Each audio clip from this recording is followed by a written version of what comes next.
Hello, a good morning or close to afternoon and close to lunch. Welcome and thanks for sticking with me for the final presentation before we go to have something to eat, if I'm not mistaken. And I'm going to nicely follow the previous presentation and some of the interesting questions that have been raised at the end of it. We're going to talk about data-driven decisions in an agile world. I am, well, that was fast. I am Walter Buggenhout. I am a Belgian guy standing in front of you, quite friendly, so if you want to talk to me after the presentation, please feel free to do so.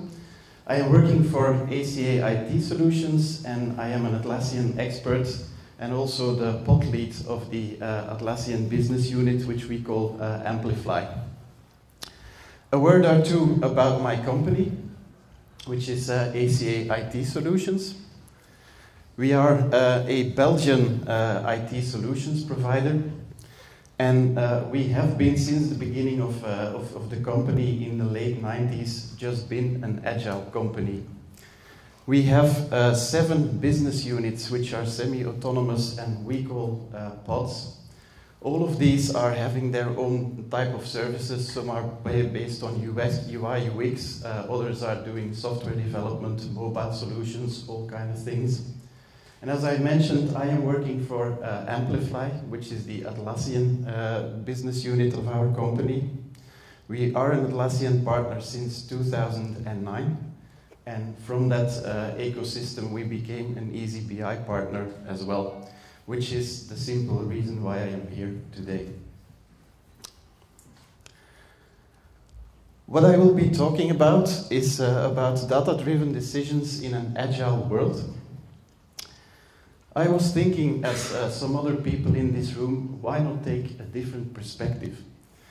But since I am not the first speaker, I already know that there will be certain overlaps with what other people have been talking about. But I can confidently say that there's a different approach to it as well. My talk will not be a technical one.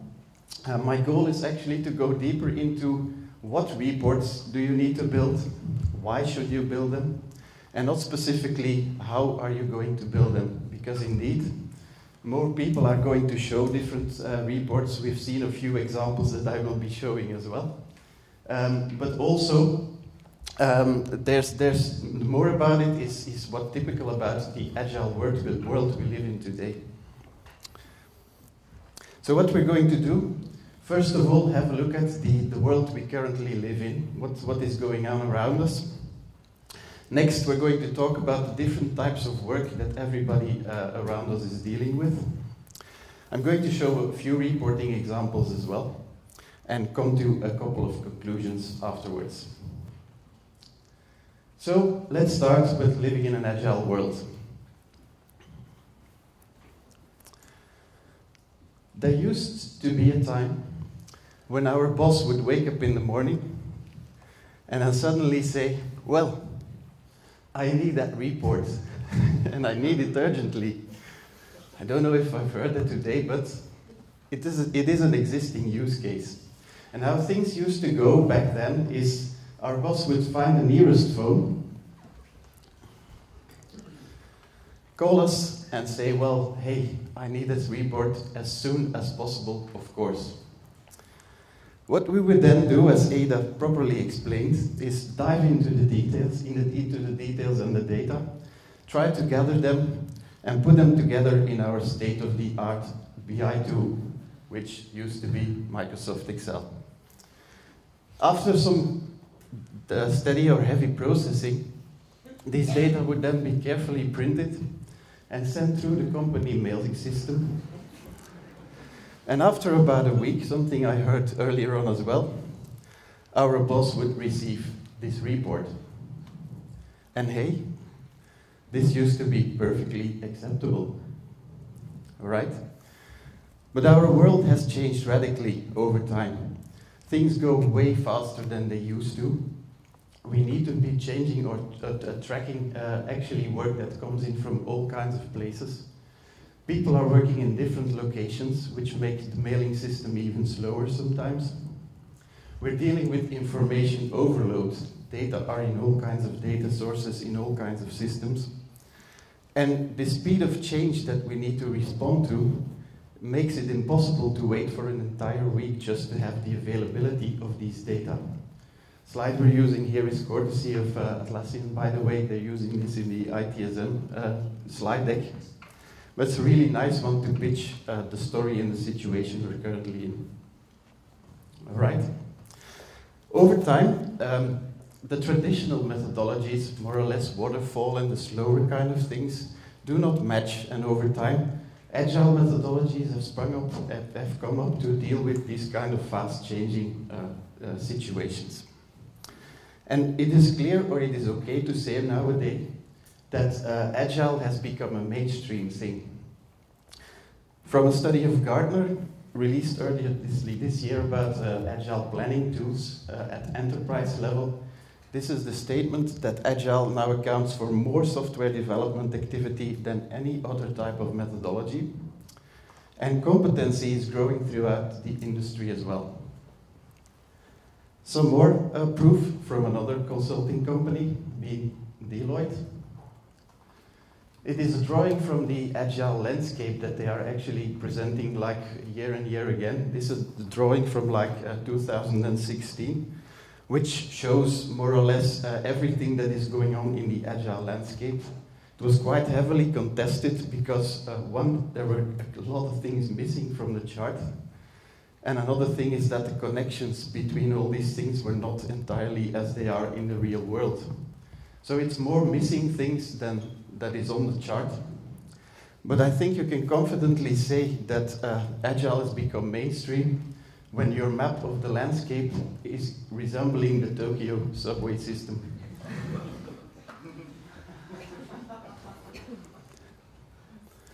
Agile has also gone beyond IT and software teams in the meantime.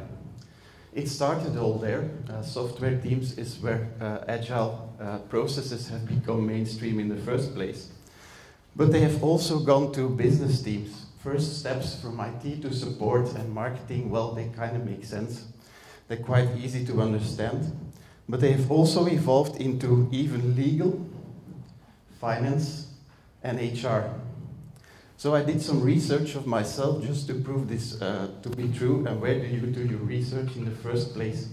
Google search results, of course.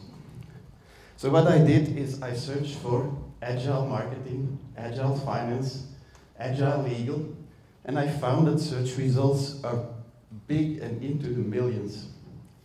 This kind of proves that you're mainstream, but kind of needs some context sometimes about that.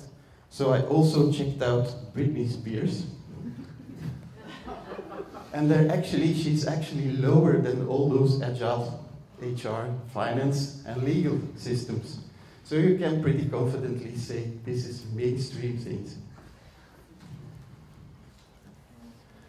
Not only the way of working has changed, but also the way we organize ourselves.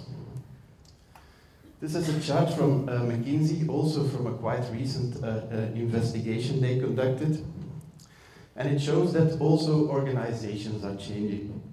We come from a hierarchical kind of pyramid structure in organizations, strong hierarchy, control, departments working in silos, disconnected from one another. But to deal with change, you need to be smaller, logically in the name Agile, flexible, able to move quickly. And that's why leadership roles have changed. They're at the center of things, but they should no longer manage, but lead. Show the North Star, show actually the example and give the direction that you're moving into. And teams should be fully accountable, easy to adjust themselves to the changing situation and circumstances, but also, as you can see, not be in the boxes and lines, focus on action and connect with one another. A good example or a good metaphor of this changing thing is the metaphor of a high-speed train. The thing is that a high-speed train can carry a lot of people at once to a destination, and they can do that really fast. But you better be on the right track, because you cannot deviate, you cannot change direction. And in that case, if you need to respond to changes very fast, you should be able to move about and get off the track, that you actually also prefer a smaller vehicle that's easier to move. From the same study we just looked at, McKinsey also defined 5 trademarks of an agile organization as it should be. I'm not going to all of that, not going to go into the details of all of that because we're on an eazyBI reporting kind of conference. So let's just focus on a little or just a few of those trademarks. What's important, first of all, the strategy part. It is really important to have a shared purpose and a vision. Sense and seize the opportunities that you need to respond to. Be flexible in your resource allocation, and give and provide actionable strategic guidance. So your teams around you know what they need to respond to and what their goals are. Second thing, structure. The chart you saw with the cells that were in the organization chart is about having a network of empowered teams. They should be fit for their purpose, so they should have the means to do this, to make the decisions that they should be making to conduct their business. And they should be working in an open physical and virtual environment, be able to have access to the information they need, be able to share easily. And last but not least, there's also a part about process. It's about being able to make decisions quickly, and some things that have been mentioned in questions as well, have rapid learning cycles for your teams. So you should be oriented on performance. How are we doing currently? You should be transparent in the information you provide to your leadership, but also be able to connect to the data that you need for your decisions. You should be learning continuously, and your decision making should be based on what actions you can take.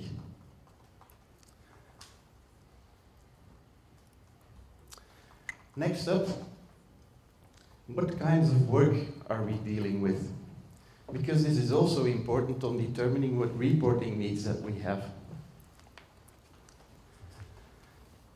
I read this book. I can recommend strongly to whoever hasn't read it yet. That is the Phoenix Project, which is kind of a novel about IT and DevOps. And in this novel, there's actually 4 kinds of work that are being described. First one being business projects. Business projects, we all know, those are the ones that are well determined by the business, which are strategic to your company goals. And the ones that you need to report about, being an IT department, for example, if you're getting in trouble sooner or later. Second thing is the IT projects, and IT projects are projects that are driven by IT, often from a technical nature, things you do regards to infrastructure and so on, mostly not requested by the business, but things you know you need in order to be able to provide your business with everything they are requiring. And a third thing are changes. Changes is everything that is related to what you already have running, but the common denominator in all these things is that all this is planned work. You will schedule these, and you will apply the iron triangle of planning around that to manage budget, cost, scope, time, and schedule, and as correctly mentioned a number of times, in the heart of it, quality of your work as well. But what is the 4th type of work? That's everything that is coming in between of this, which is simply all your unplanned work. The thing there is, everything around unplanned work is be prepared for the unexpected. And in IT teams, also from a study of Gartner, this unplanned work is responsible for no less than 80% of the time IT teams are working on. So the impact of that is incredibly huge, right? It's the immediate impact on all the planned work, and it is the planned work that you need to be accountable for. So what questions do we need to answer here? Regarding the planned work, the main thing is, are we still on track? That's the main thing we need to answer. You need to be able to answer what your commitments are regarding project budget, milestones, deadlines, project deliverables. And in order to do that, your reporting should provide insights in all these things. How is budget consumption going? What is the capacity that I have in order to keep delivering? What is the status of the scope? How much have we delivered already and what is still remaining? What is the speed of delivery? How fast can we deliver new features? What are the forecasted delivery dates? Do they still respond or correspond with the original plan and the original goals? And do we have any quality issues or risks that are impacting what we are doing? Is that all? No, of course not. There's more. But this is quite a decent starting point, all right? From planned to unplanned work, the main thing here is how you can turn the unknown into something that is more predictable. So you can assess the impact of everything is not scheduled on the planned work and on your deadlines.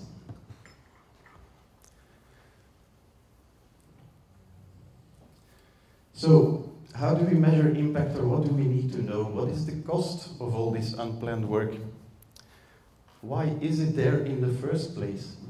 It is perfectly feasible for certain teams to have a lot of unplanned work. If you are a service organization, a service desk, a help desk, nearly all your work will be unplanned work because that's your job. You're responding to questions that are coming in, so it's logical that you're having to deal with a lot of that work. It's organizations exist upon these type of jobs as well. And are we dealing with it well, the last thing? So what insights do you need here? How big a pile is there of this unplanned work? What types are there? Is it incidents? Is it service requests? Is it something else? Typical thing in service environments is SLAs. How fast are we responding? What are response times that we are reaching? What is the resolution time we have? Lead and cycle times, as mentioned by Paul in the previous talk as well. What is the quality of service? Customer satisfaction, for example. How do you measure that, and how do our customer rate us? Root cause analysis. Where are our problems and our incidents coming from? And is there something we can do to fix that? And if we start implementing things to improve, are they working? When you're building reports, you should make sure that they are actionable. So for that, every report you create should have a clear purpose. It should serve a goal. If you cannot define the goal for your report, please don't create it. Make sure also that it fits the target audience. So the goal is that everyone understands what they are looking at. Also, something that has been mentioned is make sure that your users know what the colors mean, know what the charts and lines actually represent, so that everyone has the same understanding. Provide context also to assess performance. Like to get back to the Britney Spears case of earlier. The millions that we mentioned look like great numbers, but suppose Britney Spears was in the 200 millions, we would maybe not have to say that Agile has become mainstream, right? And another important thing relating to the time of delivery of reports, it is important if you want to make confident decisions that you can do this on recent data, that you can trust on what you're looking at that did not expire yet, that it is still relevant. Brings me to a couple of reporting examples in the meantime already. What I really love is that Paul has helped me a lot in explaining what a cumulative flow diagram actually is. So thanks, Paul. But these are some other reports that you get actually out of the box in Jira. For those of you using the application, these are things that you are probably going to be familiar with. The velocity chart for development teams working in sprints, you can easily track the commitment that you originally made versus your actually performance. It's the number of story points that you delivered in each individual sprint. Green bars versus the commitment, the gray bars. You have something called the release burndown chart, which maps to a version or a release inside Jira, and which even has some forecasting capabilities. So it will tell you how long you need to work on a specific version in order to complete, which relates nicely to the goals of your deadlines and so on. The version report, bottom left, more or less does the same thing, but as you can see, it's richer. It does not speak in sprints, but it also gives an indication of the expected date when you are going to complete your work. It has richer information on features delivered and so on, even unestimated issues, that kind of thing is also in there. But this is out of the box stuff, and of course these reports are good, they are valuable, they're quite all right. But let's take it a step further and look at some reports that we added to that for our own processes. Story points, in fact, story reporting. The thing you see at the bottom is just to provide a slight bit of context.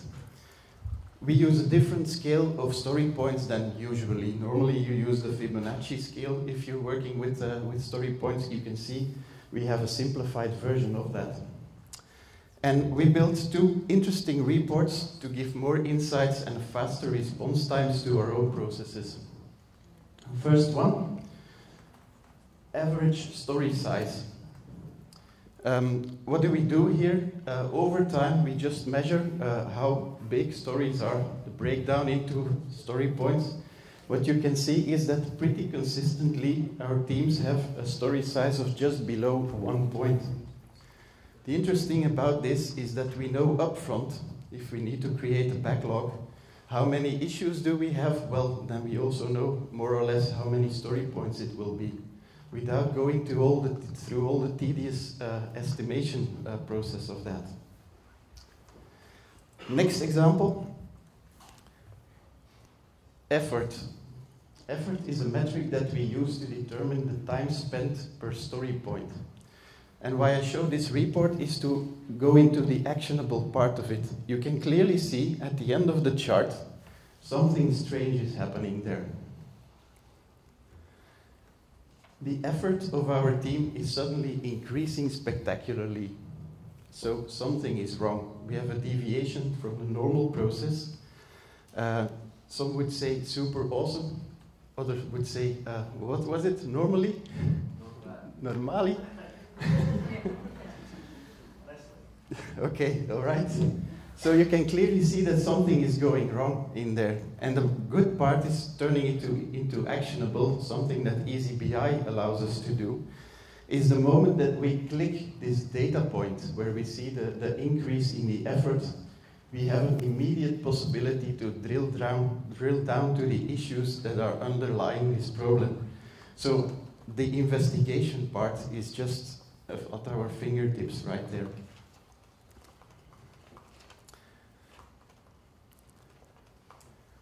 I'm going to go quickly through the rest because they're just other examples of reports. What I want to tell about this is well, actually an overview of an entire project. And you see the split up into different types of development work that's in there. Spikes, bugs, and stories. Stories is the delivery part. This is the new features. They're represented in green on the chart.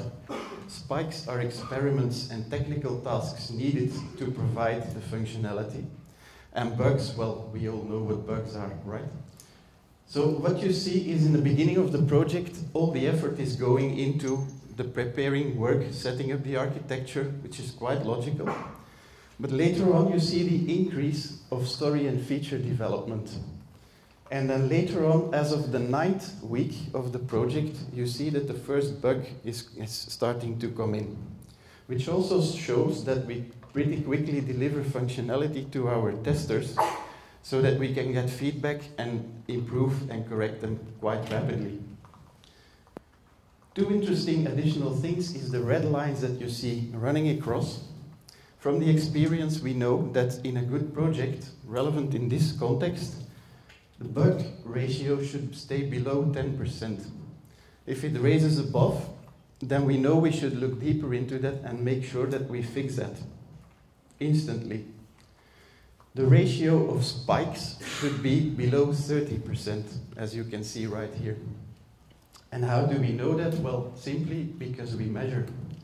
And we learn from what we measure, and we make visible what is the normal process. So we can easily detect that something is going wrong, and we can immediately start investigating and act upon that to improve. Given the time, I'm going to go quickly through this one, but it's an interesting one to know or to show. Is if you want to know more, talk about it with me afterwards if you want. This is a demand capacity report, so it gives us an indication of how many people that we have available versus the workload that is being assigned over the next coming weeks, months, and so on. So you have a level of certainty there as well, represented in the colors of the slide, of the bars, so that we know when we need to hire additional people or spend more time on sales, getting work in the pipeline. Statement, building a solid house starts with a proper foundation. Also relates to some questions that have been asked earlier.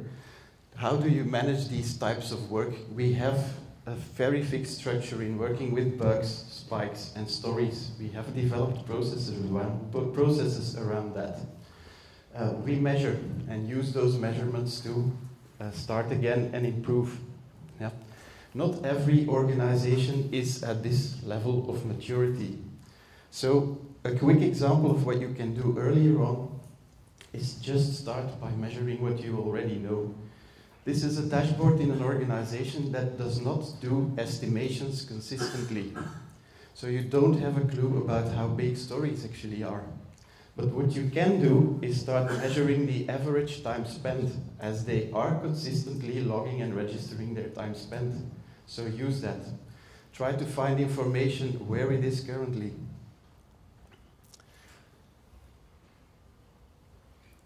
So to wrap up, and quickly resuming these things from the trademarks of an agile organization, I'm not going to repeat them again, we had them already, about strategy, structure, and process.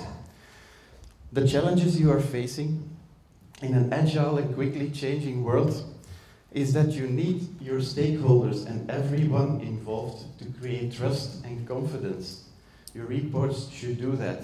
If you're not able to look into the future very long, and you don't have big traditional project reports, you should get buy-in from your stakeholders to continue on the route you are currently on. From a strategy perspective, make sure to create the necessary direction. And do that by answering these three simple questions. What are we doing? Why are we doing it? And how can we tell we are doing it well? Do this consistently for everything you are doing, and do it repeatedly, not once, but time and time over again, even about the same things you have been doing all the time. And then about process, rapid decision and learning cycles. Get your basics right. If you're using Jira, make sure that you're consistent in the issue types that you are using for the types of work, that your teams know how you are working. Make sure you're pretty consistent in your workflows. Custom fields. Don't use 7 different fields to use story points in estimations, but use one. Start measuring with what you have today, what I just said a couple of moments ago.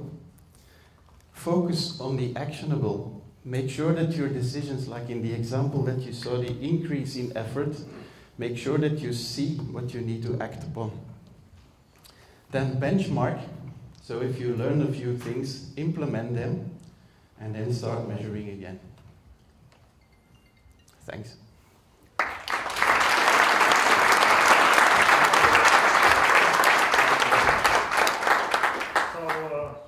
One question, because we are a little bit late, so one here is. Is it working? Thank you. I have a question. So on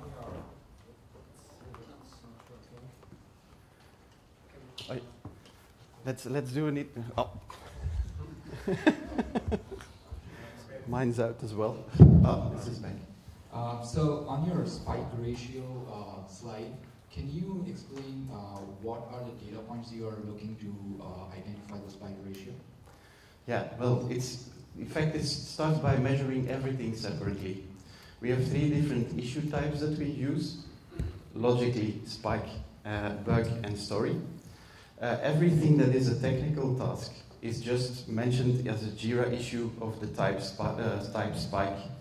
We register all time spent, so every hour being booked against those issues is being logged. We use tempo timesheets for that. Pull all these data into eazyBI and just plot them on the chart, just as time spent for each of these things. What we also do is, on top of that, we have everything we call development work is just an aggregation of all time spent on these three issue types. And that's where we draw the percentage from and the ratios. It's a stacked bar chart, and all the lines that are running across is just manually entered data from the information we learned over time. Thank you.